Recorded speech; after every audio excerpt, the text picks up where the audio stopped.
अहिले युनिभर्सिटीमा विद्यार्थीहरू फरेस्ट्री पढ्न आइरहेछन् कि अस्ट्रेलिया जाने भनेर आउँछ? यो चाहिँ दुइटै छ। मेलम्चीको पानी भन्ने बित्तिकै इज द कनेक्सन। मलाई चाहिँ कनेक्सन लाग्छ, रुरल र अर्बनको कनेक्सन। जङ्गलको बिचमा बसेर तपाईँलाई क्यालकुलेटर किन चलाउन मन लाग्यो? पोलिसी मेकरहरूसँग कुरा गर्ने हो भने त तिमीहरूको त सेक्टरै अनप्रोडक्टिभ हो, why you should get the budget भन्ने कुरा क्या। एउटा रुख काट्नु र पैसा चोरी गर्नु यो अपराध सिमिलर हो। रुख चोर र पैसा चोर्नु भनेको इज टु डिफ्रेन्ट। किनभने हामीले चाहिँ अहिलेसम्म के सोच्यौँ भने नेचरले चाहिँ फ्री दिन्छ भन्ने सोच्यौँ क्या। नेचरले फ्री दिन्छ, we don't care the nature भन्ने सोचिरहेको छ। He is the professor of wild economics. He is Professor Rajesh Rai.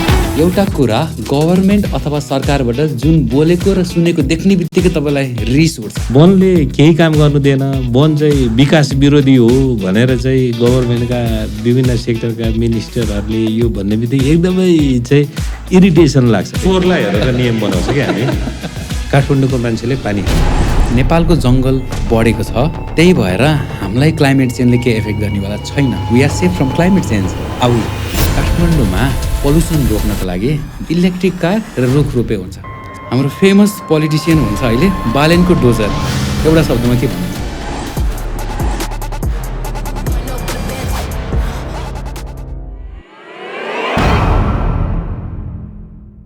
Professor Rajesh राय। उहाँले त्रिभुवन युनिभर्सिटीमा 5 वर्ष पढाउनु भयो। विभिन्न इन्टरनेसनल अर्गनाइजेसनसँग मिलेर काम गर्नुभयो। इसिमोड, ब्रिटिस एकाडेमी जस्ता संस्थाहरूसँग मिलेर रिसर्च गर्नुभयो। उहाँले रुखको मात्रै हिसाब किताब गर्नुहुन्न, उहाँले रुखले दिने सर्भिसेसको हिसाब किताब गर्नुहुन्छ। युरोप र अस्ट्रेलियाको क्लासरुमदेखि नेपालको विड इन्फेस्टेड जङ्गलसम्म। He is the professor of wild economy. He is professor Rajesh Rai. Let's calculate the true cost of living. Welcome to the deep talk.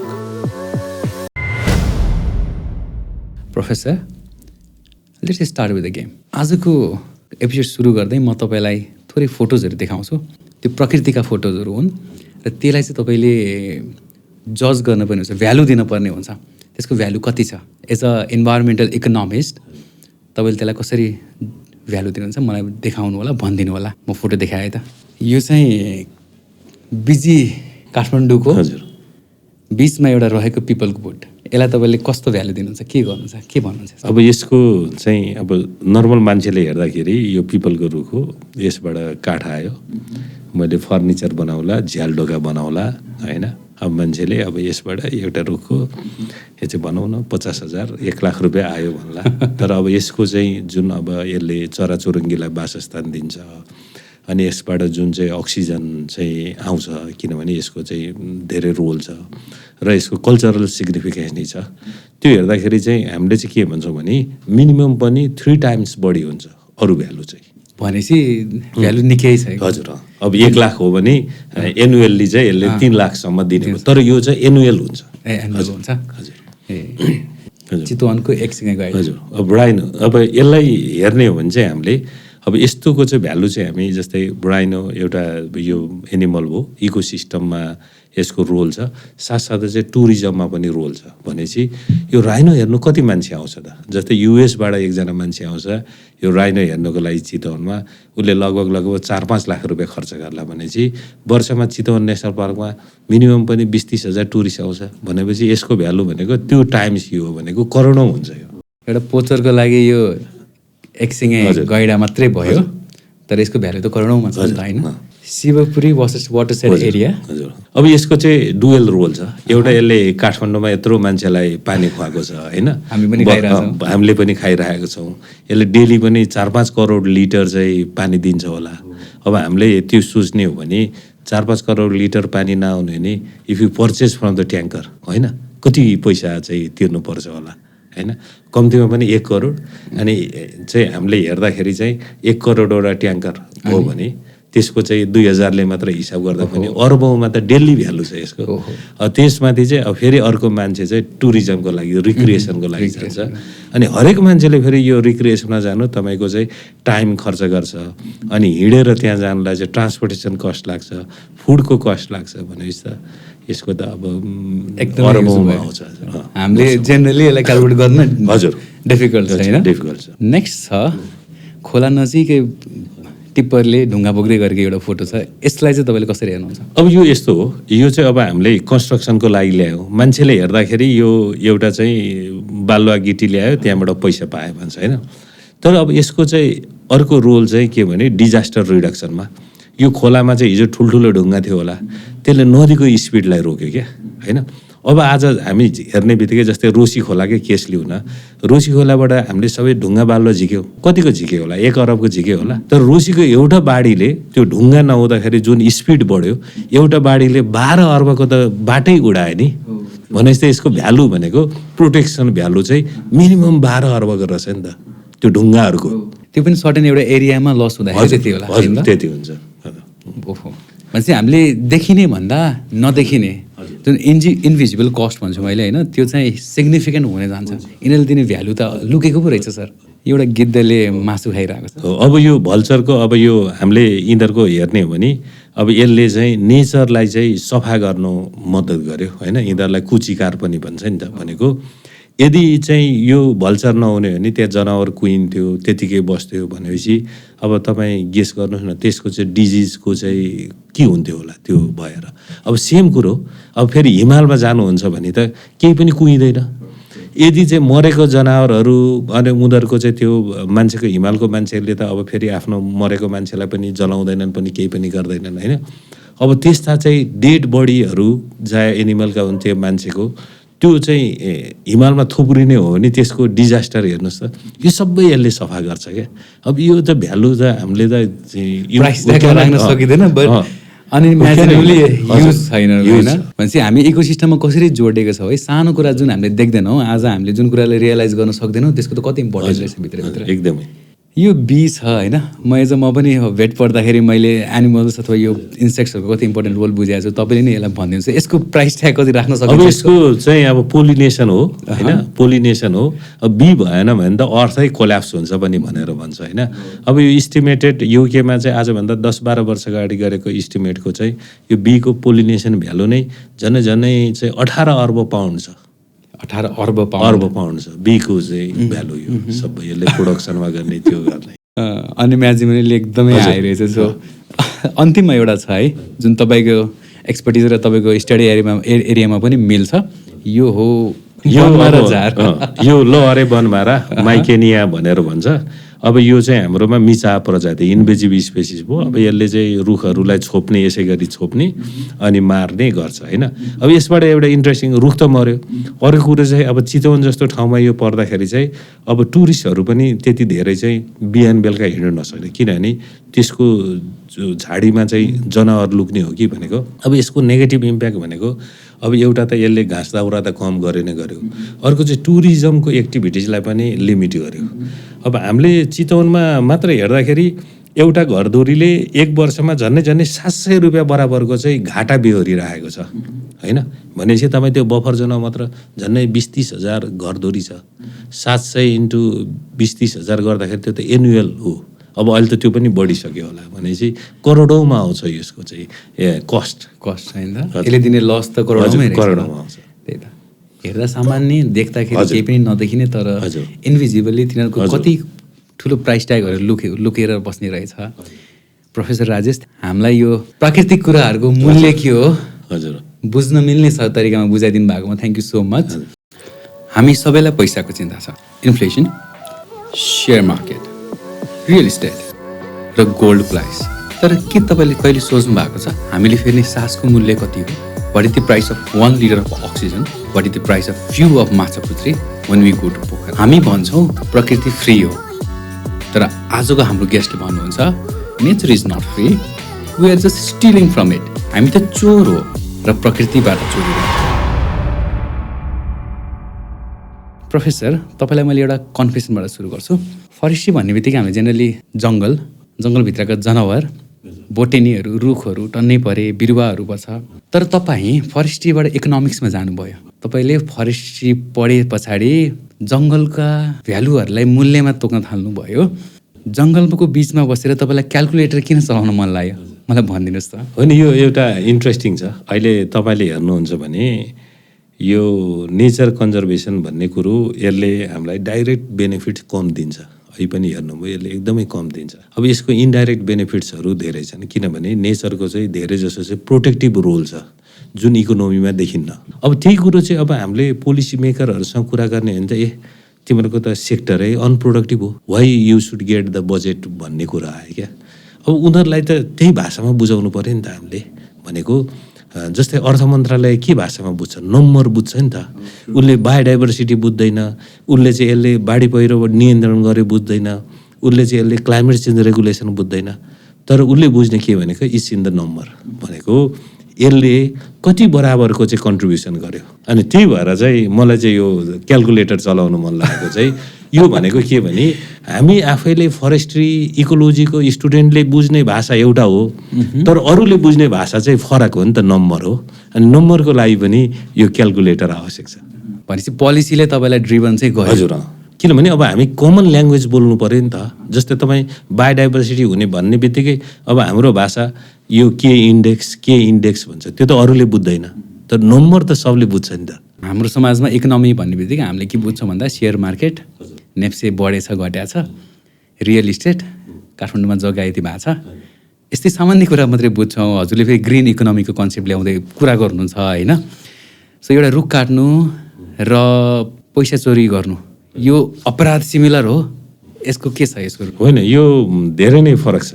तपाईँले अब रुख काट्नु पनि रुख चोर्नु भन्नु पर्यो, किनभने हाम्रो फेरि फरेस्ट्रीको भाषामा चाहिँ सिस्टमेटिक ढङ्गले रुख काट्नुभयो भने इट्स गुड होइन फर द इकोसिस्टम। तर रुख चोर्नु र पैसा चोर्नु भनेको इज टु डिफ्रेन्ट थिङ।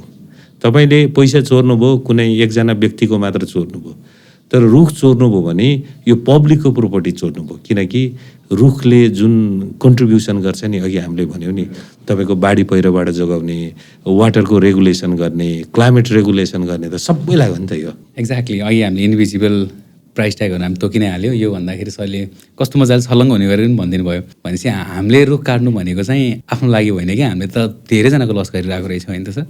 अघि पनि हामीले कुरा गऱ्यौँ शिवपुरी एरियाको वाटरसेड एरियाको इम्पोर्टेन्स कति रहेछ भनेर।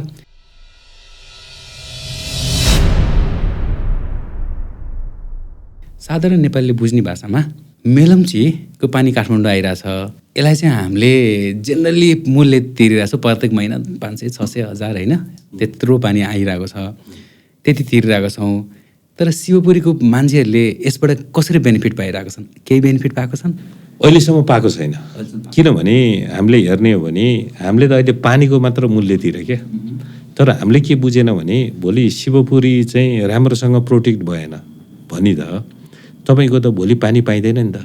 अनि आज तपाईँले 20 रुपियाँमा पाएको पानी भोलि नपाउने बित्तिकै मार्केटमा जाने बित्तिकै 100 रुपियाँमा तिर्नु पऱ्यो भनेपछि हामीले पानीको मात्र तिर्यो क्या। तर त्यो वाटर सोर्स प्रोटेक्सनको चाहिँ तिरेको छैन हामीले। यो चाहिँ रिस्क छ। किन यस्तो सर? हामी किन यस्तो? किनभने हामीले चाहिँ अहिलेसम्म के सोच्यौँ भने नेचरले चाहिँ फ्री दिन्छ भन्ने सोच्यौँ क्या। नेचरले फ्री दिन्छ, we don't care the nature भन्ने सोचिरहेको छ। तर जब समस्या पर्छ अनि मात्र हाम्रो चाहिँ सोच्ने बानी छ। तर त अब नेचरले त कतिसम्म फ्री दिन्छ भन्दाखेरि जबसम्म उसलाई नचलाउँदाखेरि दिन्छ नि त। अहिले त हामी त नेचरलाई त सबैतिर चलाइसक्यौँ। अब त तपाईँले शिवपुरी नछुयो भने you have to do the different activities, किनभने हामीले अरूतिरको नेचर चलाएको छ नि त। शिवपुरीको पानी अब जस्तै हामीले चाहिँ अब यो कुरा गर्दै गर्दा बुझ्नुपर्ने के छ भन्दा हामीले चाहिँ तिरिरहेको छैनौँ, जति जस्टिफाएबल मूल्य हो त्यो तिरिरहेको छैनौँ भने चाहिँ अर्को भरमा बाँचिरहेको छौँ। शिवपुरीले पाउन के पाएको छैन, त्यहाँको जनताले पनि केही पाउने त्यस्तो केही हुन्छ? त्यो हुनुपर्छ, होइन भने त भोलि यही विचार गर्नु होइन, जो चाहिँ शिवपुरीको नजिक बस्ने मान्छेहरू छ उसले पानीको मुहान चाहिँ फोहोर गरिदियो भने के हुन्छ? त्यसको कस्ट त काठमाडौँको मान्छेले बिहोर्नुपर्छ नि, किनभने पखाला यहीँ लाग्छ।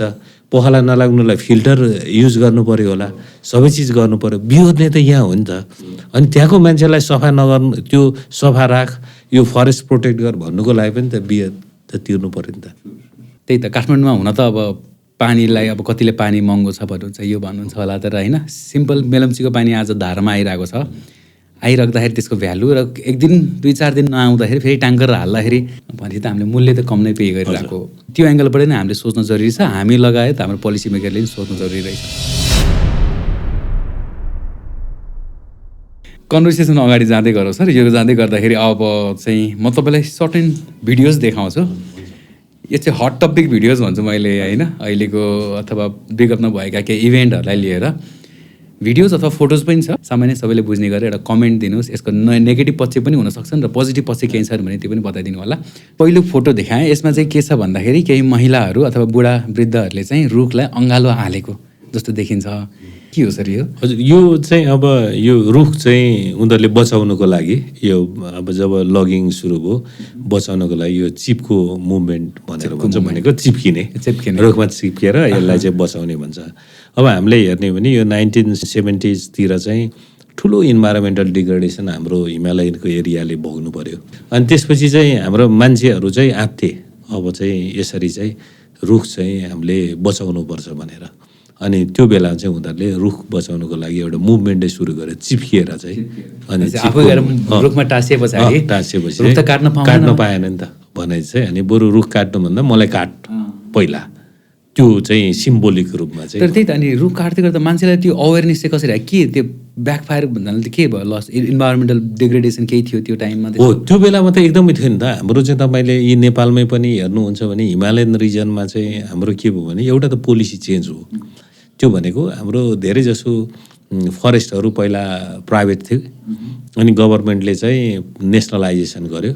अनि मान्छेलाई त के हो भने रुख हुने जङ्गल हुने बित्तिकै चाहिँ सरकारले लान्छ भनेर रुख काटेर खेती गर्न थाल्यो। अनि त्यसको पछि चाहिँ गभर्मेन्टको एसेस भएन, भएको सरकारी जङ्गल भने, अनि मान्छेले चाहिँ जथाभावी चाहिँ रुखहरू काट्न थाल्यो, इन्क्रोचमेन्ट गर्न थाल्यो, अनि ठुलो समस्या आयो नि। त्यो पछि चाहिँ मान्छेहरू अवेर हुन थाल्यो। सरलाई दोस्रो पिक्चर अथवा भिडियो हो, म तपाईँलाई देखाउँछु है सर। गाँजाको बारेमा म बुझाउँछु साथी हो। गाँजा नेपालको लागि वरदान हो, गाँजा नेपालको लागि वरदान हो, खानाको लागि होइन, औषधिको लागि र कपडा बनाउनको लागि सबै कुरा। म खाँदिनँ, म खाना होइन, म गाँजा यो चाहिँ निकोलस भुसालले के भन्नु खोज्नु भएको यो चाहिँ? होइन, यो गाँजा चाहिँ अब यो चाहिँ कस्तो हो भने अब यो नेचरमा पाइने सबैभन्दा राम्रो आयुर्वेदिक हिसाबले पनि यो गाँजा त एकदमै महत्त्वपूर्ण छ। मेडिसिनमा पनि यो सुपर मेडिसिन जस्तो हरेक आयुर्वेदमा चाहिँ बेसको रूपमै गाँजा युज हुने रहेछ। एक थरी गाँजा चाहिँ त्यो हो जहाँ चाहिँ ऊ छ, अर्को थरी गाँजा चाहिँ फाइबरको चाहिँ हिसाबले तपाईँले चाहिँ रुखहरू कपडाहरू बनाउनको निम्ति चाहिँ त्यो फाइबर निकालेर चाहिँ छ। यो त एकदमै मल्टिपर्पज प्लान्ट हो यो चाहिँ। हजुर, भनेपछि उहाँले भन्न खोज्नु भएको कुरा चाहिँ ट्रु हो। हजुर। And we haven't explored that yet. किन? होइन, अब हामीले त यस्तो छ नि त, गाँजा ब्यान गऱ्यौँ, अनि गाँजा ब्यान गरेपछि सबै चिज ब्यान भयो। तर अब अहिले हामीसँग क्लाइमेट चेन्ज भयो, सबै कुरा भयो, ड्राइनेस बढ्यो होइन, खेतीबारी बाँझो भयो भन्दाखेरि त अब यो गाँजा त बेस्ट प्लान्ट हो नि त, त्यो ड्राई एरियामा कल्टिभेट गर्ने। त्यसबाट त हामीले प्रोडक्टिभिटी बढाउन सक्थ्यो नि त, त्यो चाहिँ हामीले गरिएन। अनि गाँजाको अर्को चाहिँ महत्त्वपूर्ण पुग्छ के भने क्लाइमेट चेन्जमा नि यसको रोल छ। भनेको साधारण रुखहरूले 10 वर्षको उमेरमा गर्ने काम गाँजाले 1 वर्षमा गर्छ। यसको चाहिँ क्लाइमेट यो कार्बन सिक्वेस्ट्रेसन क्यापेसिटी त्यति बढी छ। हजुर हजुर, हामीले यसको एउटा नेगेटिभ पक्षलाई लियौँ, हजुर, त्यसलाई नै सबभन्दा इम्पोर्टेन्ट कुरा हो ठान्यौँ, ब्यान गऱ्यो। त्यस कारणले हामीले एउटा ठुलो इकोनोमिक लस बिहोर्यो नि, त्यो त टाइम भ्यालु अफ मनी भन्छ। त्यो यो टाइमसम्म हामीले गाँजालाई राम्रोसँग सदुपयोग गरेको भए कति पैसा त देशले कमाउन सक्थ्यो होला। गाँजालाई हामीले खालि त्यही स्मोकिङ ड्रगको रूपमा मात्र ल्यायो कि अरू पोजिटिभ एक्सपेक्ट त नेग्लेक्टै गर्यो नि त। अहिले रिसेन्टली त अब न्युज आइ पनि आइरहेको छ, त्यो पोलिसीमा कस्तो छ पर्सेप्सनहरू? होइन, यो त अब हाम्रो लागु पदार्थ दुर्व्यसनी ऐन अन्तर्गत यो ब्यान्ड छ। अब यसलाई त अहिले खुलाउनु पर्छ भन्ने पनि आइरहेको छ। वी क्यान डु इट, किनभने एउटा सर्टेन पार्ट न त्यो ड्रगको रूपमा युज हुने हो, अरू पार्ट त अरू फाइबरमा केमा युज गर्न सकिन्छ नि। जुन पार्ट चाहिँ ड्रगको रूपमा युज गर्ने हो त्यसलाई त कन्ट्रोल गरे भइगयो नि। एक्ज्याक्टली, होइन, बेटर रुल्स ल्याए भइहाल्यो नि। हजुर, बेटर ल्याउनु पर्ने। हाम्रोमा चाहिँ समस्या के छ भने केही समस्या आयो कि त ब्यान्ड हान्दिने के, सजिलो पाए चोरलाई हेरेर नियम बनाउँछ क्या हामी। ट्रु भन्नुभयो सरले, हामीले चोरलाई हेरेरै नियम बनाउँछौँ। अनि नेगेटिभ कुरालाई मात्रै सोच्यो भने त पोजिटिभतिर हामी जानै सक्दैनौँ। भनेपछि आजसम्म यसबाट लिन पर्ने फाइदा हामीले कति लिन सकेनौँ। It's a huge loss. Nicholas भुसालबाटै नेपालको सालमा अहिले हामी सदुपयोग गर्यो भने प्रत्येक नेपाली आजकै दिनमा 1 करोड बाँड्न पुग्छ, 1 करोड 20 लाख बाँड्न पुग्छ। यति धेरै पैसा छ। हामी नोकर हुन जन्म्या होइन राजा हुनुपर्ने भन्नुहुन्छ उहाँले, यो करेक्ट हो? होइन, अब यो उसको भनाइ सुन्दाखेरि चाहिँ अब फिगर जेसुकै होस् होइन, तर जुन कन्सेप्ट चाहिँ द्याट इज राइट। किनभने तपाईँको अहिले हामीलाई सबै सालका रुखहरू म्याच्योर छन्। एउटा सालबाट तपाईँले 2-4 लाख रुपियाँ इजिली कमाउन सक्नुहुन्छ एउटा बोटबाट होइन। फेरि साल सिस्टमेटिकल्ली झिक्ने भनेको फरेस्ट्रीमा त्यो विनाश होइन क्या, नयाँ आउनुलाई चाहिँ रिजेनरेसन गर्नुलाई ठाउँ दिने हो होइन, त्यसलाई हटाउने र नयाँ ल्याउने सिस्टमेटिकल्ली झिक्ने हो नि। हामी अहिले पनि 30-40 अर्ब रुपियाँ त रोयल्टी इजिली कमाउन सकिन्छ हरेक वर्षको। हरेक वर्ष त्यो कमाउन सकिन्छ। अब उसले भने पात, जस्तै पातको टपरी उद्योग छ, यति मात्र होइन, सालको सिडको अयलको प्राइस अहिले हेर्नुभयो भने यु क्यान इमेजिन त्यति हाई छ र त्यति बढी डिमान्ड छ क्या। भनेपछि यसको त कति छ कति, भनेपछि रिसोर्सलाई युज गर्ने हाम्रो पोलिसीले त्यतातिर सोच्दैन। तर सरले भन्नुभयो सालको सिडबाट हामीले अनइमेजिनेबल इन्कम गर्न सकिन्छ। अयल केको लागि युज अयल चाहिँ होइन, अब उनीहरू चाहिँ यो अब मेडिसिनको लागि, यो अरू चिजहरूको एरोमेटिकको लागि, पर्पजको लागि हुन्छ नि त। तपाईँको भनौँ सबभन्दा महँगो पर्फ्युमहरू केबाट बन्छ? सबै नेचरकै उसबाट त बन्ने हो। मैले आजसम्म बुझेको साल भने के थियो, मेरो घरको फर्निचर होइन, त्योभन्दा त यो धेरै बियोन्डमा छ। हजुर एक्ज्याक्टली। अर्को एउटा फोटो देखाएँ मैले हजुरलाई, यसमा चाहिँ रिसेन्टली हाम्रो अहिलेको बजेट भएको छ नि 82-83 को, अनि यसमा चाहिँ फेरि निजगढ इन्टरनेसनल एयरपोर्टलाई हाम्रो सरकारको आँखा गयो, त्यसलाई फेरि कन्टिन्यू गर्नुपर्छ अथवा यस्तै सोच आइरहेको छ अरे। What do you have on this? अब यो यस्तो छ, अब यो एउटा त हाम्रो सम्मानित सर्वोच्च अदालतले पनि एउटा डिसिजन गरिसकेको छ, इन्भाइरोमेन्टलाई चाहिँ मिनिमाइज ड्यामेज गरेर अनि चाहिँ ठाउँ खोज्नु भनेर होइन। तर यहाँ अहिले गभर्मेन्ट चाहिँ खालि त्यही ठाउँ जहाँ चाहिँ फरेस्ट छ ती मात्र गरिरहेछ। त्यसको 5 किलोमिटर उता चाहिँ डिग्रेडेड ल्यान्ड छ, त्यो पनि गभर्मेन्टकै हो। त्यहाँ किन बन्नु सक्दैन र किन चाहिँ त्यो जङ्गल भएकै ठाउँमा बन्नुपर्छ क्या? टेक्निकल्ली त हामीलाई त्यो नहुनुपर्ने जस्तो लाग्छ। अब ठिकै छ 5 किलोमिटरले फरक पर्ने भए पनि हामी उनीहरूको त 2-3टा कुरा प्रपोज छ नि। रनवेको एउटा 1300 हेक्टर हो क्या हो, अनि त्यसपछि 600 चाहिँ यो एयरपोर्ट सिटी र बाँकी के पेरिफेरी भनेर। यदि त्यस्तो हो भने, यदि तीभित्र चाहिन्छ भने त्यो रनवे मात्र बनाएर अरू चिज त साइडमा बनाए हुन्छ नि जहाँ डिग्रेडेड एरिया छ, त्यसले त फरक पर्दैन होला नि त। तर किन चाहिँ जङ्गलभित्रै बनाउनुपर्छ क्या? हामी सर्ट टर्म बेनिफिट्स हेरिरहेको छ क्या। अब त्यहाँबाट काठ आउँछ, अब काठ चाहिँ मैले ठेका लाउनु पाउँछ कि भन्ने नि हुनसक्छ। हाउ दे आर थिङ्किङ, तर यसले चाहिँ ठुलो इम्प्याक्ट ल्याउँछ इन्भाइरोमेन्टमा भनेर मैले एउटा ठ्याक्कै एकजनाबाट एउटा पेपर यो न्युज हो, आर्टिकल हो जस्तो लाग्छ मलाई। Nepal supreme court axes plans to build controversial new airport भनेर छ।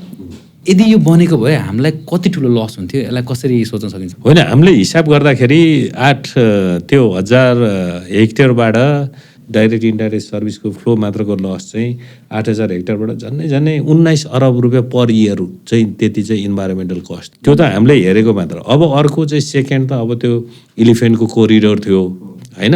त्यो इलिफेन्टको कोरिडोर भएको हुनाले यो एयरपोर्टै रन हुन्थ्यो कि हुँदैन थियो कि, अपरेट हुन्थ्यो कि हुँदैन थियो, हात्तीलाई कसले रोक्ने, त्यो थियो। अनि अर्को चाहिँ त्यहाँ चाहिँ धेरै चाहिँ पानीको मुहानहरू तलको बस्तीको लागि थियो। त्यो बस्तीको त हामीले प्रोडक्सनको उनले खाने पानीको त त्यो हिसाबै गरेको छैन। अर्को एउटा मैले देखाउन चाहेँ, a disaster. Trump. And you know, when they talk about the climate, the whole thing is a hoax.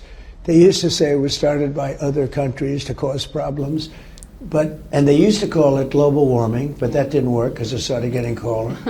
They even called it many years ago global cooling, but those things don't work. So now they call it climate change, because with climate change you can't lose. The whole thing is a hoax, and your country among अमेरिकाको president हुनुहुन्छ अहिले, उहाँले भन्नुहुन्छ climate change is a hoax. यो युएसको लागि त उसले भनेको कुरा राम्रै हो। किन भन्दाखेरि एउटा चाहिँ युएसमा एउटा कन्ज्युमरिजम यस्तो छ कि तपाईँले वेस्ट यति गर्नुहुन्छ, रिसोर्स यति गर्नुहुन्छ। किनभने हामीले यसरी नर्मल्ली बुझ्नु पऱ्यो क्या। तपाईँले चक्लेट खाने भनेको चक्लेट मात्र खाने होइन क्या, त्यो चक्लेट बनाउने क्रममा कति चाहिँ पानी कन्ज्युम हुन्छ। तपाईँले वाटरको चाहिँ स्ट्रेस बढाउने हो नि त। मासु खाने भनेको त्यो मासु मात्र खाने हामी सोच्छौँ कि होइन नि त। मासु चाहिँ प्रड्युस गर्नको लागि कति इनर्जी, कति वाटर कन्ज्युम हुन्छ, त्यो हो नि त। अब युएसको चाहिँ कन्ज्युमरिजम यति हाई छ कि उनीहरूको वेस्ट उनीहरूले गर्ने खाने चिजहरू यति हाई छ कि अहिले के भन्छ भने यदि पृथ्वीमा सबै मान्छेहरू अमेरिकन जसरी बाँच्ने हो भने हामीलाई 5.4 वटा चाहिँ अर्थ चाहिन्छ भन्छ होइन।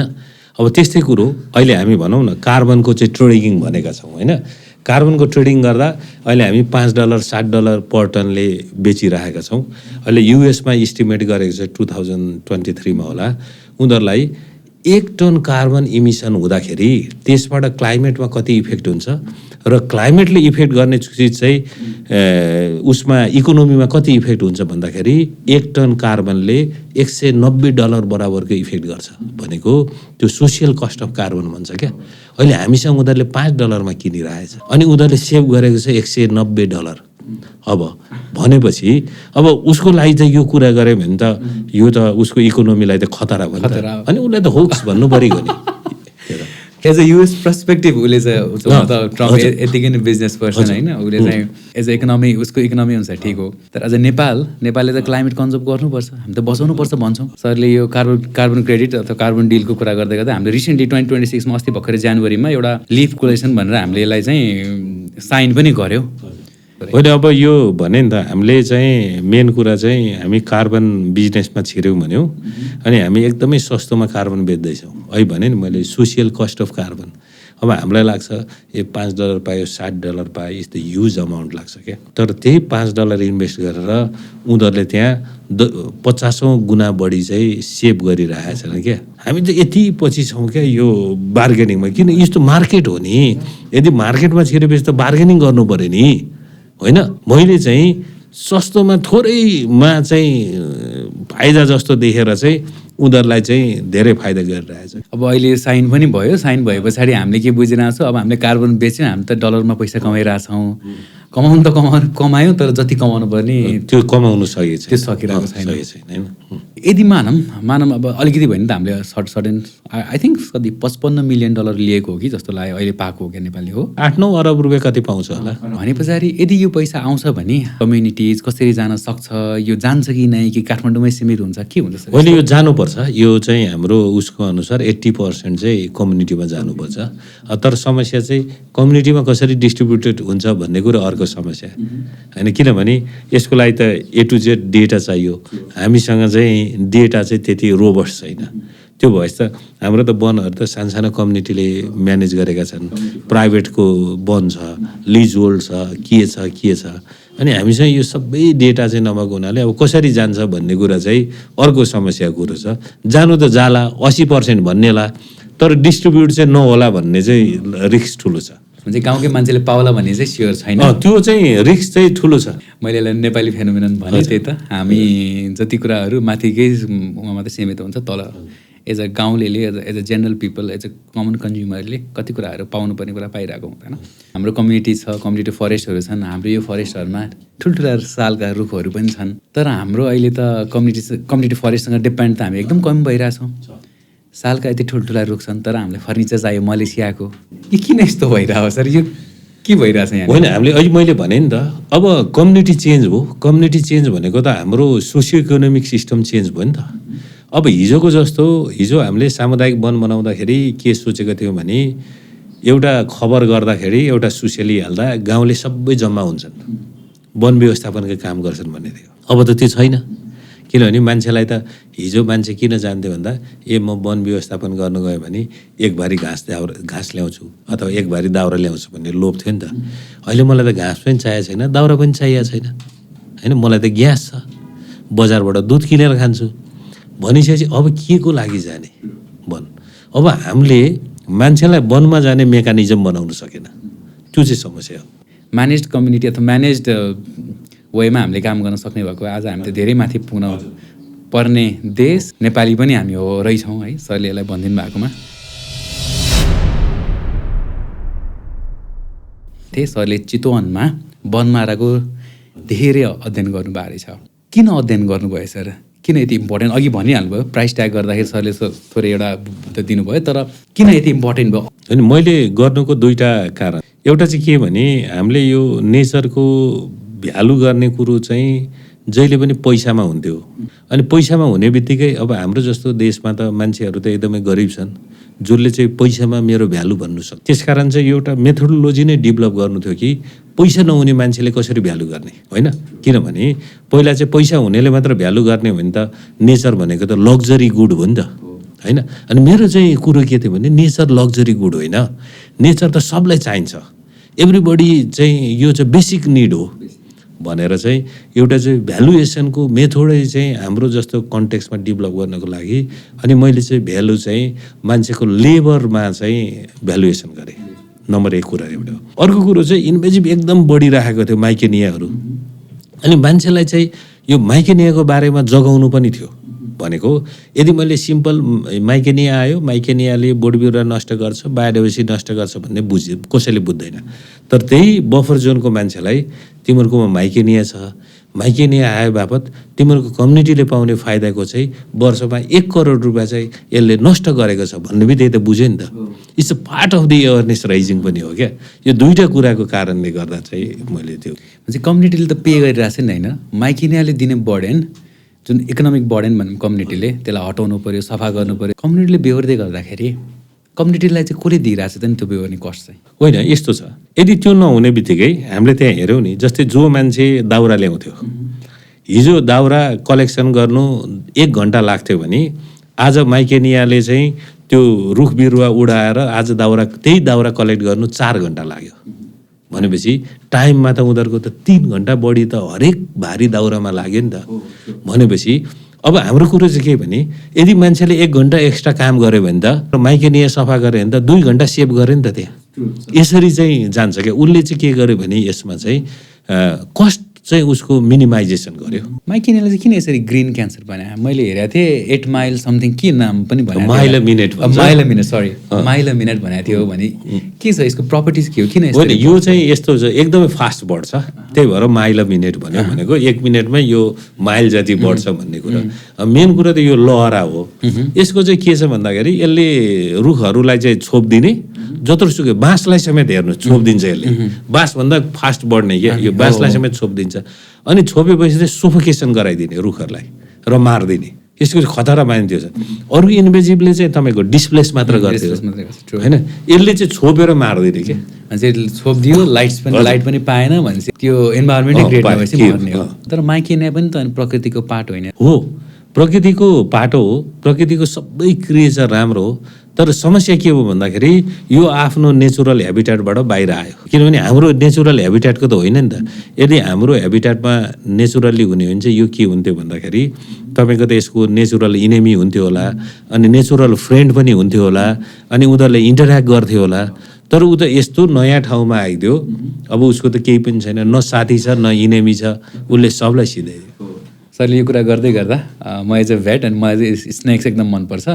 बर्मिज पाइथन भन्छ। हुन त हाम्रो देशमा नेपालमा चाहिँ यसलाई चाहिँ प्रोटेक्टेड स्नेक स्पिसिस भन्छ।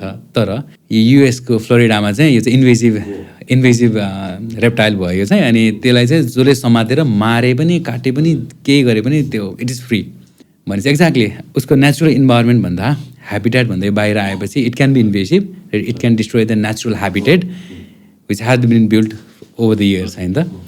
माइकेनियाको कुरै गर्दाखेरि माइकेनियाले त रुख छोपिदियो, घाँस त्यो ग्रासल्यान्ड पनि छोपिदिएला सक्छ। गैँडाले खाने खाना पनि त घाँस पनि त छोपिदिएला नि, छोपिदिन्छ यसले, छोपिरहेछ। होइन, यो त यस्तो छ, गैँडालाई सबभन्दा मनपर्ने भेल्डर हो, होइन? उसको चाहिँ राइनो एप्पलै भनेर भन्छ। अब यसले त्यसलाई पनि छोपिदिने हो। अब ग्रासमा पनि ग्रासको सट्टा माइकेनिया आउने हो भनिसकेपछि त अब के हो भन्दाखेरि अहिले तपाईँहरूले हेर्ने भने अब गैँडालाई मनपर्ने खाना चाहिँ नहुने भयो क्या। उसलाई जे मनपर्थ्यो त्यो चाहिँ सिद्धायो, अनि बाँकी रह्यो माइकेनिया। अनि माइकेनिया त अब गैँडाले त जबरजस्ती खानु पऱ्यो नि त, त्यो खाइरहेछ। अब यो के हो माइकेनिया ठाउँ ठाउँमा खाएको नै देखियो। यसको त टक्सिक इफेक्ट के होला नि सर? अब त्यो चाहिँ थाहा भएन, अहिलेसम्म स्टडी भएको छैन। तर मेन कुरा उसले मन नपर्ने कुरा खाइरहेछ। तपाईँलाई पनि मान्छेलाई होइन मन नपर्ने खानेकुरा दियो भने के हुन्छ?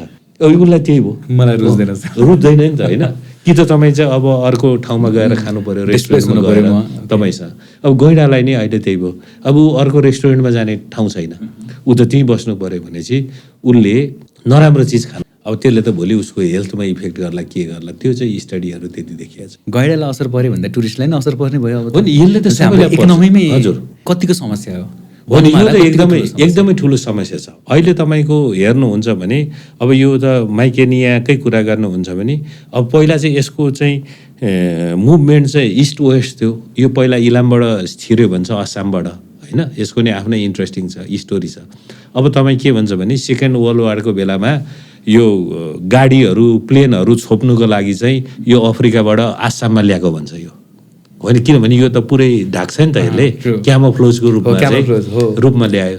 पछि चाहिँ अब आसामबाट चियाको बोट ल्याउँदाखेरि इलाममा आयो भन्छ, त्यहाँबाट पश्चिममा आयो।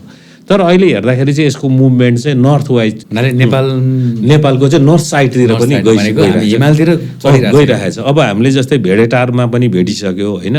यस्तै गएर माथि चाहिँ ताप्लेजुङ पाँचथरतिरको रुटमा पनि देखिसकेको छ। यो त गइरहेको छ। माथि माउन्टेनतिर गयो भने के हुनसक्छ सर? अब जानु सक्छ, यसले त त्यही सिद्ध्याउने हो, सबैलाई नेचुरल उसलाई सिद्ध्याउने हो। यो ट्राभल टुरिज्म सँगसँगै आउने हो। यो भनेपछि कति ठुलो कुराहरू जुन कुरालाई हामीले सोच्दैनौँ, जनरली कमनली मतलबै नगर्ने कुराहरूको कति ठुलो इम्पोर्टेन्स रहेछ। यसले ब्यालेन्स कसरी बिगार्दो रहेछ। सरले यसलाई बुझाइदिनु भएकोमा सो ग्ल्याड फर इट। सरले पेमेन्ट अफ इकोसिस्टम सर्भिसेस भनेर यसमा पनि काम गर्नुभएको छ, सायद बैतडीमा हो सर यो? बैतडीमा हामीले, अनि त्यसपछि यहाँ धरानमा पनि गर्नुभयो। म जस्तो नन इन्भाइरोमेन्टल ब्याकग्राउन्डको, नन फरेस्ट्री ब्याकग्राउन्डको मान्छेले कसरी बुझ्न सक्छ? होइन, अघिले हामीले भन्यौँ नि, हामीले चाहिँ नेचरलाई चाहिँ कस्तो मान्यो भने फ्री मान्यो। अनि फ्री मान्ने बित्तिकै जथाभावी युज गर्न थाल्यौँ। अनि कहिलेकाहीँ चाहिँ कुनै इकोसिस्टम सर्भिस, कुनै नेचरले दिने सर्भिस यस्तो हुन्छ हामी अर्काकोमा। अहिले यस्तै पानीकै कुरा गरौँ न, काठमाडौँको मान्छेले पानी खानु पर्यो, ऊ कहाँ रिलाइ छ? शिवपुरीमा र मेलम्चीमा रिलाइ छ। अब उसले कतिखेर पानी खानु पाउँछ भने जबसम्म शिवपुरीको मान्छेले, मेलम्चीको मान्छेले त्यो पानीको मुहान चाहिँ सफा गरिदियोस्, संरक्षण गरिदियोस् भन्ने अवस्थामा मात्र पानी पाउँछ। भोलि त्यो मेलम्चीको मान्छेले अथवा शिवपुरीको मान्छेले पानीको मुहानमा जथाभावी गरिदियो, अब ल ठिक छ, अब हामी चाहिँ बागमती जस्तो बनाइदियो भने के हुन्छ भन्नु त? यहाँ काठमाडौँमा यो कल्पना गर्नु त हो। अनि पेमेन्ट फर इकोसिस्टम सर्भिसेस चाहिँ के भन्ने भने अब पानीको क्वालिटी भयो केले लियो त, होइन? पानीको पैसा भयो, तर त्यहाँको चाहिँ पानीको क्वालिटीको पैसा, पानी आउने इन्स्योर त केले गर्नु सक्छ र? सक्दैन नि त। त्यो आउने इन्स्योरिटी त्यहाँको लोकल मान्छेले कन्जर्भेसनमा काम गऱ्यो भने मात्र हुन्छ भनेपछि अब त्यहाँको इकोसिस्टम सर्भिसेसको कन्ट्रोलर त त्यहाँको मान्छे हो नि त। त्यही भएर अब हामीले चाहिँ उनीहरूलाई यो सर्भिस म्यानेज गरे बापत चाहिँ पैसा दिनु पर्यो, त्यो चाहिँ पर्छ। That is the payment for ecosystem services. So अहिलेसम्म यो भएको छैन, तर सरले भनेअनुसार यो हुनुपर्छ। It is important. एन्ड हामी फ्री लोडर्स जसरी अर्काको घरमा बाँचिरहेको रहेछ, हामी यो एङ्गलबाट नसोचेकै रहेछ। तपाईँले आफ्नो स्टडीमा के भेटाउनु भएको थियो भन्दाखेरि चाहिँ नियर एबाउट 4500 पर पर्सन पर इयरमा पे गर्नुपर्ने हो। हो नि, यो चाहिँ यस्तो हुन्छ, हामीले चाहिँ के गर्छौँ भन्दाखेरि यो स्टडीहरू गर्दाखेरि मान्छेले चाहिँ कुनै एउटा सर्टेन सिनारियोको लागि कति पैसा तिर्नु सक्छ भन्नाले हामी चाहिँ के गर्छौँ भने सुरुमा त्यो इकोसिस्टमको एसेसमेन्ट गर्छौँ।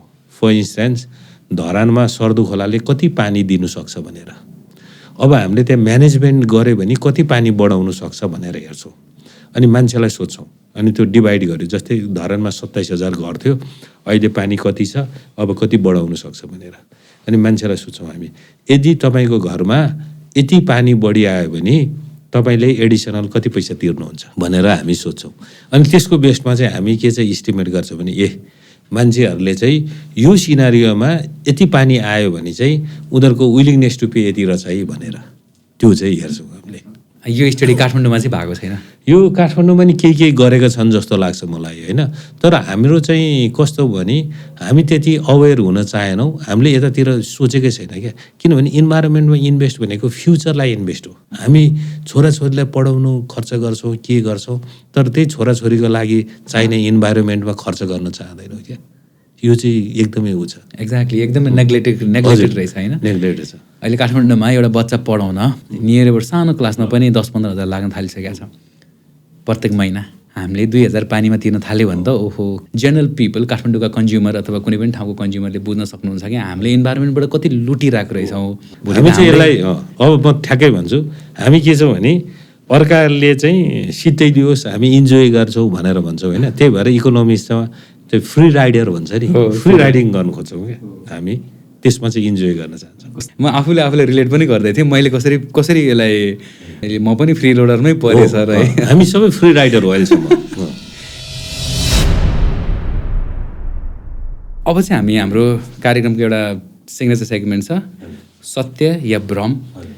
मैले चाहिँ हजुरको पेसासँग रिलेटेड भएर मैले 5-6वटा कमनली कन्फ्युजिङ कुरा हजुरले चाहिँ मलाई एकदम क्लियर भाषामा र म लगाए जेनरल गाउँमा बस्ने किसान अथवा घरमा बस्ने मेरो मम्मी बुवालाई समेत बुझाउने भाषामा भनिदिनु पर्ला। त्यही या भ्रम मेरो आजको पहिलो प्रश्न छ। नेपालको जङ्गल बढेको छ, त्यही भएर हामीलाई क्लाइमेट चेन्जले के एफेक्ट गर्नेवाला छैन। We are safe from climate change. आउ सत्य या भ्रम? वन बढेको सत्य हो, तर क्लाइमेट चेन्जबाट यसले सेभ हुन्छ भन्ने चाहिँ भ्रम हो। किनभने क्लाइमेट चेन्जको इम्प्याक्ट भनेको इज द ग्लोबल सर्भिस हो क्या, यो लोकल सर्भिस होइन नि त, इज द ग्लोबल सर्भिस। त्यही भएर यसको चाहिँ इफेक्ट त अन्तबाट भएको चिजले नै आउँछ नि। क्लाइमेट चेन्जको इम्प्याक्ट कत्रो छ अहिले नेपालको लागि, अहिले भर्खरै हेर्न सकिन्छ भने? हजुर, अब अहिले हेर्नु हामी त देखिरहेछौँ नि, तपाईँ चाहिँ हिमालमा चाहिँ हिउँ छैन होइन, खेतीबारी बाँझै छ, कति गाउँहरू चाहिँ पानी नभएर चाहिँ छोडिराखेका छन्, यो त देख्न सकिन्छ नि। हजुर, पोखरा जाँदा माछा पुछ्रे नाङ्गो नाङ्गो देखिन्छ होइन। एक्ज्याक्टली। सेकेन्ड क्वेसन मैले सोधेँ, जङ्गलमा आगो लगाउनु सधैँ नराम्रो हो, सत्य कि भ्रम? अनि यो चाहिँ भ्रम, यो चाहिँ आगो नलाउनु नराम्रो चाहिँ भ्रम हो। किनभने फायर चाहिँ हाम्रो इकोलोजीको चाहिँ एउटा इम्पोर्टेन्ट कुरा हो, तर कन्ट्रोल हुनु पऱ्यो। हामी चाहिँ के पनि भन्छौँ भने fire is a good servant but bad master भन्छ। फैलिनु दिनुभयो भने चाहिँ ब्याड मास्टर भयो, तर यसलाई तपाईँले कन्ट्रोल गर्नु भने इज द गुड सर्भिस। किनभने जस्तै हाम्रो सालको सल्लाहको रिजेनेरेसनको लागि यसको ठुलो रोल छ। यो भएन भने रिजेनेरेसनै हुन्न त, आग लागेन भने घाँसको उत्पादन हुँदैन। कार्बन क्रेडिटबाट कार्बन ट्रेडिङ गरेर हामीले जुन पैसा पाउँछौँ यो किसानलाई जान्छ, सत्य कि भ्रम अहिलेको अवस्थामा भनिदिनु पर्यो? अहिलेको अवस्थामा भन्ने नि त यो भ्रमै हो अहिलेको मेकानिजममा चाहिँ। हजुर, भनेपछि मान्छेले पैसा पाउँदैन। किनभने हामीसँग डेटा छैन नि, मेन त डेटा चाहियो नि भोलि डिस्ट्रिब्युट गर्नु त। तपाईँले कति पाउने भन्ने कसरी थाहा हुने होइन। अझै एउटा क्वेसन सोधेँ मैले सरलाई, सत्य कि भ्रम? सरले भनिदिनु पऱ्यो। केबल कार बनाउँदा हामीले 100 रुख काट्छौँ, ठिक छ त, 100 रुख काट्यौँ, 1000 रोप दिउँला, ठिक त, इक्वल भयो त मैले 10 टाइम्स बढी रोपिदिएँ, सत्य कि भ्रम? यो त भ्रम हो। तपाईँको गाडी छ एउटा, गाडी चाहिँ सुरुमा आउँछ नि कम्पनीबाट, अनि गाडी बिग्रियो, अब तपाईँले एउटा पाट पूर्जा फेर्नु पऱ्यो भनेपछि त्यो फेरेको पाट पूर्जाले कतिको काम गर्छ होइन। यो यस्तै हो क्या, यो नेचरको ट्री र रोपेर आएको ट्रीमा त्यति नै फरक हुन्छ। भनेपछि बनाएको कुरा बनाएकै हुन्छ। तपाईँको चाहिँ अङ्गमा मृगौला हाल्नुहुन्छ नि, त्यसले कतिको काम गर्छ, सेम कुरो हो। जस्तै हामीले अर्ग्यानिक खेती गर्छौँ, काठमाडौँमा अर्ग्यानिक खेती भनेर आउँछ, यो साँच्चीकै अर्ग्यानिक नै हुन्छन्? हामीले यसमा अर्ग्यानिक खेती भए पनि होइन केमिकल युज हुँदैन, त्यही भएर यो महँगो हुनुपर्छ र अर्ग्यानिक खेती हुँदैन भन्छु। अनि यो त अब यस्तो छ, यो दुईवटा कुरो छ। एउटा त अहिले के देखिया छ भने अर्ग्यानिक हुने बित्तिकै एउटा चाहिँ इनपुटहरू महँगो छ, त्यही भएर पनि, अनि अर्को चाहिँ प्रोडक्सन पनि लो हुने हुनाले त अलिकति महँगो हुनैपर्छ। अब यसलाई चाहिँ लेबर कस्ट पनि हजुर सब्सिडाइज गर्ने भने चाहिँ गभर्मेन्टले के गरिदिनु पऱ्यो भन्दाखेरि जसले अर्ग्यानिक खेती गर्छ उनीहरूलाई त काहीँ न काहीँबाट सब्सिडी दिनु पऱ्यो नि त होइन। इकोसिस्टम अहिलेको पिएस भन्यो नि, उसले चाहिँ माटो जोगायो, माटो जोगाए बापत चाहिँ माटोको प्रोडक्टिभिटी राम्रो भयो, सोयल हेल्थ राम्रो भयो, त्यहाँ अर्गानिजम आयो, किरा आयो, चरा आयो, अब त्यसको चाहिँ पेमेन्ट गभर्मेन्टले गरिदिनु पऱ्यो क्या। नेपालमा सालको रुख धेरै छन्, हामीले यसको टिम्बर बेचेर विदेशमा बेच्यो भने हामी धेरै धनी हुन सक्छौँ, सत्य कि भ्रम? त्यो सकिन्छ हजुर, सत्य हो। सत्य है, अघि पनि भन्न त सक्यो सरले, भनि पनि सक्नुभयो कसरी हुनसक्छ भनेर। Thank you. भनेपछि यो कुरालाई त हामीले यसरी लिनुपर्ने हुन्छ। अन्तिम एउटा क्वेसन सोधिहालेँ मैले, हाम्रो कम्युनिटी फरेस्टको मेन उद्देश्य भनेको जङ्गल जोगाउनु मात्रै हो, रुख ठुलो बनाउनु मात्रै हो? होइन, यो भ्रम भयो। किन सर? यो किनकि त कम्युनिटी र फरेस्ट दुईवटा एस्पेक्ट छ नि त। कम्युनिटी फरेस्ट्री भनेको यो किन आयो भन्दाखेरि वनबाट चाहिने कम्युनिटीको निड फुलफिल गर्नु हो, खालि जोगाउनु र उ गर्नु मात्र होइन, कम्युनिटीको निड फुलफिल गर्नको लागि त्यो ल्याउने हो। अब त्यो कम्युनिटीको निड भनेको डिफ्रेन्ट हुनसक्ला, कसैलाई काठ दाउरा हुनसक्ला, कसैलाई जडीबुटी हुनसक्ला, कसैलाई होइन म रिक्रिएसन गरौँ भन्नुला सक्ला, कसैले चाहिँ कुनै कम्युनिटीले मेरो कुल पूजाको लागि भनेर नि गरेका छन्। यो त आफ्नो छ, आफ्नो छ।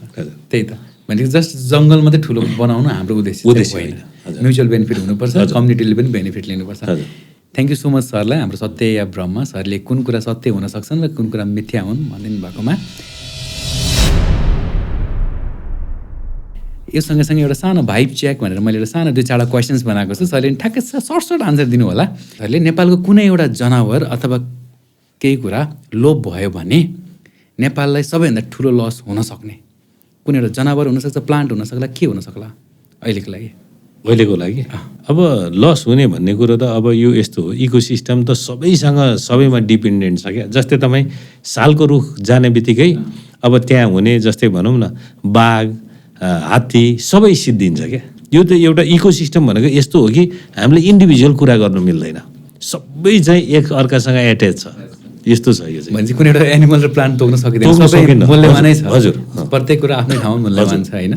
तपाईँ भन्नु न एउटा घाँस नहुने भने बाघ जान्छ, किनभने घाँस भएन भने मृगले के खान्छ, मृग भएन भने बाघले के खान्छ भन्नु त। अर्को एउटा क्वेसन सोधेँ, काठमाडौँमा पल्युसन रोक्नको लागि जुन अहिले अब यो चैत वैशाखमा हो 300 भन्दा माथि पुग्छ त्यो पल्युसन इन्डेक्स होइन, त्यो रोक्नको निम्ति इलेक्ट्रिक कार र रुख रोपे हुन्छ, सत्य कि भ्रम?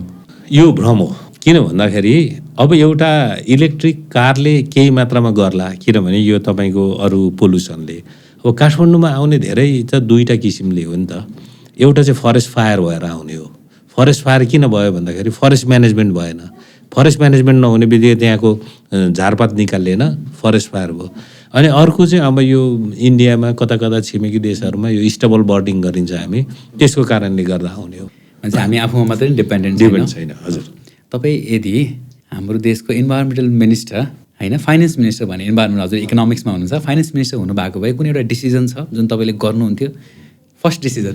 होइन, म त भएको भए त म के गर्थेँ भने हाम्रो नेचुरल रिसोर्सको सेक्टरलाई चाहिँ एउटा इन्डस्ट्रीको रूपमा घोषणा गर्थेँ। भनेको यिनीहरू जोगाउने भन्दा पनि यिनीहरू चाहिँ वाइजली सस्टेनेबल ढङ्गले चाहिँ युज गर्ने कुरा हो भनेर चाहिँ म घोषणा गर्थेँ। त्यसबाट हामीले ह्युज इकोनोमिक बेनिफिट लिन सक्छौँ। हजुर, सर अहिले प्रोफेसर पनि हुनुहुन्छ, सो मैले सोधि पनि हालेँ, अहिले युनिभर्सिटीमा विद्यार्थीहरू फरेस्ट्री पढ्न आइरहेछन् कि अस्ट्रेलिया जाने भनेर आउँछन्? यो चाहिँ दुइटै छ। दुइटै छ। यो चाहिँ दुइटै छ। एउटा फरेस्ट्री पढ्दाखेरि विदेश जान सजिलो पनि छ, त्यो हिसाबले नै आएका छन्, र अब केही चाहिँ फरेस्ट्री नै पढ्नु भनेर नै आएका छन्। यो दुइटै छन्। हजुर, त्यही त हाम्रो एकदम अहिले ब्रेन ड्रेन छ। हामी माइग्रेसन, फरेन एजुकेसन नराम्रो कुरा त होइन, डेफिनेटली राम्रै कुरा हो। हामी दक्ष जनशक्ति पाउँछौँ, यदि नेपाल आयो भने मात्रै पाउँछौँ होइन। सो ब्रेन ड्रेनको सिलसिला एकदम हाई भएको बेलामा सरलाई यो क्वेसन पनि एकदम रिलेटेबल लाग्यो होला। एउटा सेगमेन्ट बनाएको छु सर मैले, यसमा चाहिँ शब्द एक अर्थ अनेक हुन सक्छन्। तपाईँलाई म जस्ट शब्द भन्छु, हजुरले नि ठ्याक्क शब्दमा यसको उत्तर दिनु होला। जे आउँछ मनमा, पहिलो दिमागमा हजुरको दिमागमा जे आउँछ त्यही भन्दा हुन्छ है। म हजुरलाई सुरु गरेँ। हाम्रो फेमस पोलिटिसियन हुनुहुन्छ अहिले बालेनको डोजर, एउटा शब्दमा के भन्नुहुन्छ? अब यो चाहिँ इलिगल सेटलमेन्ट हटाउने। Illegal settlement. यार्सा गुम्बा। यार्सा गुम्बा भन्ने बित्तिकै यो चाहिँ मान्छेको चाहिँ एउटा ठुलो सेक्टरको मान्छेको चाहिँ लाइभलीहुड हो। Livelihood. Brain drain. Brain drain त म नेचुरल फेनोमेना लाग्छ। Natural phenomena, exactly true. Scientific forestry, यो भनेको चाहिँ हाम्रो फरेस्टलाई चाहिँ हेरिटेजबाट रिसोर्समा कन्भर्ट गर्ने चिज हो, सम्पदाबाट सम्पत्तिमा कन्भर्ट गर्ने चिज हो। Heritage to resource. पाथी भराको केबल कार, यो भनेको त एउटा चाहिँ के भन्छ भने यो नेचर चाहिँ सोसियल कन्स्ट्रक्सन अफ नेचर भन्छ। हरेक व्यक्तिले चाहिँ नेचरलाई कसरी हेर्ने भन्ने कुरा चाहिँ सोसियल कन्स्ट्रक्सन। बनमारा। बनमारा भन्ने बित्तिकै चाहिँ अब यो चाहिँ हाम्रो यसलाई चाहिँ इकोनोमिक एक्टिभिटिजको चाहिँ सिम्बोल हो यो। हजुर। सालको रुख। सालको रुख भन्ने बित्तिकै अब मलाई चाहिँ यो चाहिँ कस्तो लाग्छ भने it has a huge symbol for ecology र इकोनोमी। Ecology and economy. मेलम्चीको पानी। मेलम्चीको पानी भन्ने बित्तिकै इज द कनेक्सन। मलाई चाहिँ कनेक्सन लाग्छ, रुरल र अर्बनको कनेक्सन। र फाइनली द डिप टक हाम्रो सो। यो चाहिँ मलाई चाहिँ यो एकदमै कस्तो लाग्यो भन्दाखेरि यो डिप टक चाहिँ हामी रिसर्चमा भन्ने गर्छौँ क्या। तपाईँ चाहिँ कोशी नदी जस्तो फैलिने भन्दा रिसर्चमा सेती नदी जस्तो गहिरिने हुनुपर्छ। हामी चाहिँ यो एउटै विषयमा चाहिँ यस्तो we are the deep rooted thing क्या, जसले चाहिँ सबलाई चाहिँ स्ट्रेन्थ बनाउँछ। डिप टकले सरले डिप भनिदिनु भयो, थ्याङ्क यू है। सो प्रोफेसर, मसँग हाम्रो कम्युनिटी भोइसबाट क्वेसन्सहरू मैले लिएको छु जुन हामीलाई हाम्रो सोसियल मिडिया पेजमा चाहिँ जिज्ञासु ब्रेनहरूले पठाउनु भएको हो, त्यसलाई हामीले चुज गरेर हामी तपाईँमाझ प्रस्तुत गर्दैछौँ। मसँग 4वटा क्वेसन्स छ, तपाईँले सबै कुराको आन्सर दिनुपर्छ भन्ने छैन, जस्ट कुनै 2टा मात्रै दिनु। अर्को 2टा क्वेसन्स चाहिँ हामीले अडियन्सलाई पनि भन्छौँ र अडियन्सले जो एकदमै क्युरियस अडियन्स हुनुहुन्छ हामीले हाम्रो एपिसोडमा हजुरको प्रोफेसनल इमेल पनि ड्रप गर्छौँ, हजुरलाई इमेल गरेर सोध्न सक्नुहुन्छ। सो यो 4वटा मध्ये कुनै 2टा चुज गर्नु, म चाहिँ क्वेसन्स पढिदिन्छु, हजुरले उत्तर दिनु होला सर। ल यो एउटा सरले सेकेन्डवाला चुज गर्नुभयो। सो क्वेसन्स छ, मैले यसरी देखाएँ, सायद क्यामेरामा आउला। एउटा कुरा गभर्मेन्ट अथवा सरकारबाट जुन बोलेको र सुनेको देख्ने बित्तिकै तपाईँलाई रिस उठ्छ। यो चाहिँ मलाई यो वनले केही काम गर्नु दिएन, वन चाहिँ विकास विरोधी हो भनेर चाहिँ गभर्मेन्टका विभिन्न सेक्टरका मिनिस्टरहरूले यो भन्ने बित्तिकै एकदमै चाहिँ इरिटेसन लाग्छ क्या। यो किनकि त they are the lawmaker नि, उनीहरूलाई यदि यो चाहिँ अब्स्ट्याकल हो भने त अब्स्ट्याकल हटाउने रुल बनाउनु पऱ्यो नि। नाइस भने सरले कस्तो मजाले पोइन्ट गरिदिनु भयो। सरी, कुन क्वेसन्स कुन एउटा चुज गर्नु सर हजुरले? ल अब यही नै थियो मेरो मनमा पनि। अब यो नाइस, ओके। फनी क्वेसन छ यो। काग करायो भने घरमा पाहुना गेस्ट आउँछन्, हाम्रो जेनरल सोचाइ छ, सानोबाट हुर्किँदै गर्दा बुझेको सोचाइ। एज अ इन्भाइरोमेन्टल इकोनोमिस्ट आफ्नो घरमाथि काग आउँदा तपाईँले के सोच्नुहुन्छ? यो चाहिँ एकदमै गाह्रो क्वेसन सोध्नुभयो क्या। म चाहिँ कस्तो हुँदछ भने म इन्भाइरोमेन्टल इकोनोमिस्ट भए पनि अहिले मैले सोसियल कन्स्ट्रक्सन भने नि, मेरो पनि आफ्नै सोसियल कन्स्ट्रक्सन छ क्या। भनेको मलाई चाहिँ काग करायो भने चाहिँ अब यसले चाहिँ केही न केही चाहिँ खबर ल्याउँछ भन्ने चाहिँ अहिले पनि त्यही लाग्छ क्या। हजुर, सो मलाई पनि लाग्छ होइन, अब यसलाई के भन्ने, साइन्स भन्ने, साइन्टिफिक भन्ने, सुपरस्टिसन भन्ने। तर अब सानैबाट है काग आयो कि त कोही आयो भन्ने हामीले सोच राख्यौँ। अनि यसले चाहिँ यस्तो पनि हो, यसले चाहिँ यो कन्जर्भेसन गर्ने एउटा वे पनि हो। त्यो भएपछि त हामी धमाउँदैनौँ नि त, ढुङ्गाले हान्दैनौँ नि त, डिस्टर्ब गर्दैनौँ क्या। सरले चाहिँ 2टा क्वेसनको जुन आन्सर दिन पाउनु भएन। यो चाहिँ हाम्रो कुनै गेस्टहरू, सरी हाम्रो अडियन्सहरू कसैलाई if you really want to, तपाईँहरूलाई केही क्वेसन्स, तपाईँलाई यो क्वेसन सोध्न मन लाग्यो भने सोध्न सक्नुहुन्छ। 2टा क्वेसन्स छ, एउटा काम जुन एन्टी इन्भाइरोमेन्ट छ र तपाईँ गर्दै हुनुहुन्छ राजेश सर। सो तपाईँको गिल्टी प्लेजरवाला काम के हो, प्लिज तपाईँहरू क्वेसन सोध्न सक्नुहुन्छ प्रोफेसर राजेशलाई। र मलाई फरेस्ट्री पढ्न मन छ, बट फ्यामिली भन्नुहुन्छ फरेस्ट्री पढेर के गर्ने, is there any high paying career within forestry? Answer दिन पाएनौ सरलाई, के आन्सर दिनु मन छ र सर? होइन, ठिक छ, म दिन्छु। यो 2टा मात्रै, एउटा मात्रै दिनु सर। अब यो फेरि गाह्रो कुरा सोध्नुभयो क्या, यसले यो मात्र छाने भन्ला भनेर क्या। ल मैले सरलाई भने सेकेन्ड क्वेसन जुन हाम्रो धेरै विद्यार्थीहरू भन्न सक्नुहुन्छ, फरेस्ट्री पढेर पनि भित्र कुनै हाई पेइङ करियर के छ सर भनिदिनु न। हो नि, यो त एकदमै छ। यसले 2टा, अहिले मैले भने नि फरेस्टको चाहिँ आफ्नै यसको चाहिँ इन्डाइरेक्ट बेनिफिट्स छ भने जस्तो मान्छेले त जङ्गलभित्र हाइकिङ गर्न जानु कति पैसा खर्च गरेर जान्छ नि। हामी त विथ स्यालेरी, ट्रु है, हामी त स्यालेरी फरेस्टभित्र जान्छ क्या। नम्बर 1 कुरा त्यो हो। अर्को त पेमेन्टको हिसाबले त अहिले पनि हामी चाहिँ जति पनि हेर्नुहुन्छ भने if you have the great skill, यो चाहिँ कुन सब्जेक्टले भन्दिनँ क्या, तर तपाईँको चाहिँ स्किलको चाहिँ कुरा हो। तपाईँले स्किल छ भने यु क्यान अर्न। तपाईँ जेसुकै पढ्नुहोस्, you should have the skill. So audience, students बुझ्नुभयो, at the end of the day skill matters.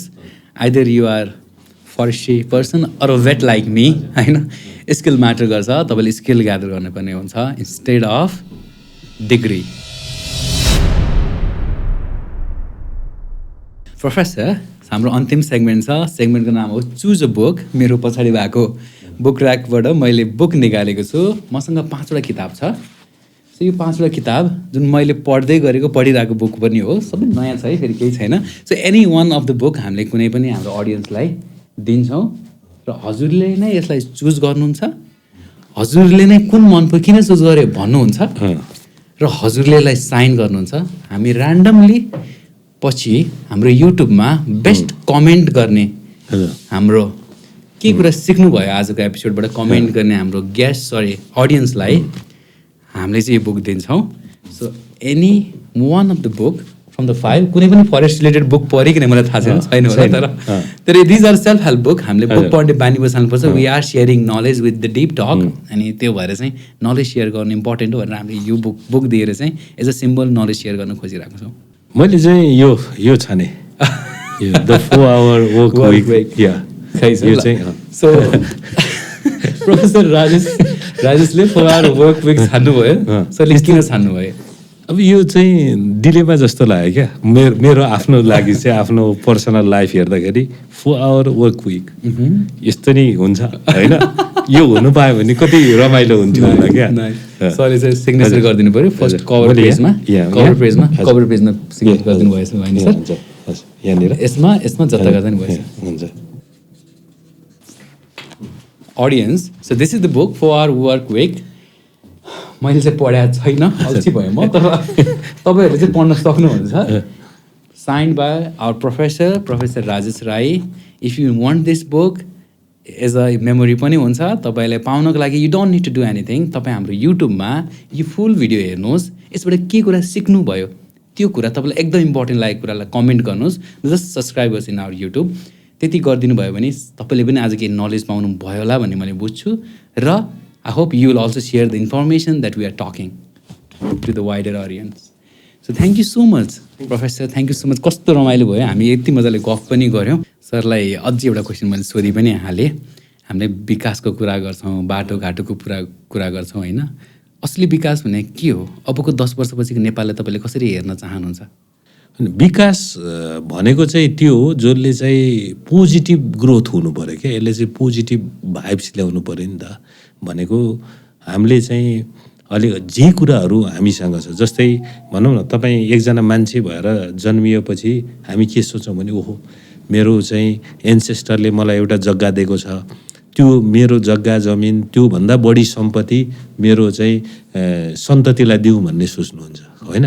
Development भनेको नि त्यही हो क्या। मसँग जति चिज छ it's not only the economy it's the nature also. त्योभन्दा राम्रो इकोनोमी र नेचर दुइटै त्योभन्दा राम्रो बढी चाहिँ मेरो फ्युचर जेनेरेसनलाई दिउँ भन्ने नै विकास हो जस्तो लाग्छ मलाई। Thank you so much professor. नसोच्ने कुरालाई तपाईँले प्राइस दिनुभएको छ त्यसले गर्दा हामीलाई आज बुझ्न पनि सजिलो छ किनकि हामी अहिलेको जमाना जे कुरालाई नै पैसामा तोक्न थालिसकेका छौँ। पैसामा बुझ्छौँ भ्यालुलाई तपाईँले त्यसरी बुझाउँदाखेरि मैले पनि आज धेरै कुरा सिक्न पाएँ। Professor thank you so much. If you want to say something please. होइन म अब यो डिकटपमा सबभन्दा पहिला तपाईँलाई एकदमै थ्याङ्क यू होइन। अहिले यो चाहिँ जुन मेरो विचारमा अनएक्सप्लोर्ड टपिक पनि हो जुन चाहिँ गर्दैनौँ होइन। अब हामीले के बुझ्नु पऱ्यो भन्दाखेरि यो नेचरको भ्यालु भनेको यो खालि एउटा चिजको यो प्राइस होइन इज द भ्यालु भनेको तपाईँले नेचरलाई चाहिँ चेन्ज गर्नुभयो। नेचरमा चाहिँ केही चिज चेन्ज ल्याउनु भयो भने त्यसले तपाईँको वेलफेयरमा कति चेन्ज हुन्छ त पोजिटिभली अथवा negatively that is the value of the nature हो। आज हामीले बुझ्यौँ रुखले छाया मात्र दिँदैन रुखको धेरै अनइमेजिनेबल बेनिफिट्सहरू रहेछ जुन आज हामीलाई प्रोफेसर राजेश सरले हामीलाई बुझाउनु भयो। आजसम्म हामी प्रकृतिलाई फ्रीमा युज गरिरहेको थियौँ अबदेखि चाहिँ फ्रीमा युज गर्न छोडौँ। यसको भ्यालु छ यसको इम्पोर्टेन्ट छ यो पनि बुझ्नुपर्छ र हामी आजबाट फ्री लोडर्स चाहिँ नबनौँ। This was my lesson today. Thank you so much professor. Thank you very much. ल